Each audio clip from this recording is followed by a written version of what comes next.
Media உங்கள் கனவா? படிக்கும் அனைவருக்கும் internship, placement assistance. Pandey school of journalism short term கோர்ஸில் உடனே சேர 7338824242. இனிமே கண்ணை மூடிட்டு கடலை எண்ணெய் வாங்கலாம். ஏன்னா மந்த்ரா கடலை எண்ணெய் இதயத்தின் தயாரிப்பு.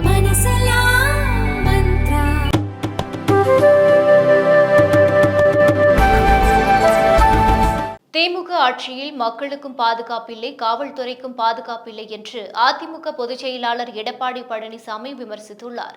இதுகுறித்து அவர் வெளியிட்ட அறிக்கையில், திமுக அரசு ஆட்சி பொறுப்பேற்ற பிறகு தமிழகத்தில் நடைபெறுவது சட்டத்தின் மாட்சிமை பொருந்திய ஆட்சியா, சட்டவிரோத ஆட்சியா என்று தெரியாமல் மக்கள் விழிபிதுங்கி நிற்கின்றனர்.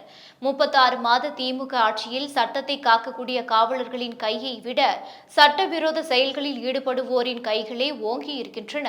சென்னையை சுற்றி ஒரே இரவில் 6 பேர் வெட்டி கொலை, பல ஆண்டுகளுக்கு பிறகு கள்ளச்சாராய சாவுகள், கோவையில் கார் குண்டுவெடிப்பு, அன்றாடம் நடைபெறும் கொலை, கொள்ளை, வழிப்பறி, பாலியல் வன்கொடுமை ஆகியவற்றுடன் தலைவிரித்தாடும் போதை கலாச்சாரம் என்று நாள்தோறும் செய்திகள் வந்த வண்ணம் உள்ளது. காவல்துறையை கையில் வைத்திருக்கும் முதல்வர் ஸ்டாலின் காவல்துறையின் கைகளையும் கண்களையும் கட்டி போட்டு தாம் ஏவும் இடங்களில் மட்டும் பாய வைப்பது வெட்கக்கேடான ஒன்றாகும். தற்போதுள்ள ஆட்சியாளர்களால் தங்களுக்கு எந்த பாதிப்பும் வராது என்ற இருமாப்போடும் துணிச்சலோடும் சமூக விரோத சக்திகள் ஆட்டம் போடுகின்றன. மக்களுக்கும் பாதுகாப்பில்லை, காவல்துறைக்கும் பாதுகாப்பில்லை என்ற நிலையில் தமிழக ஆட்சி சக்கரம் நிலை குலைந்து போயுள்ளது.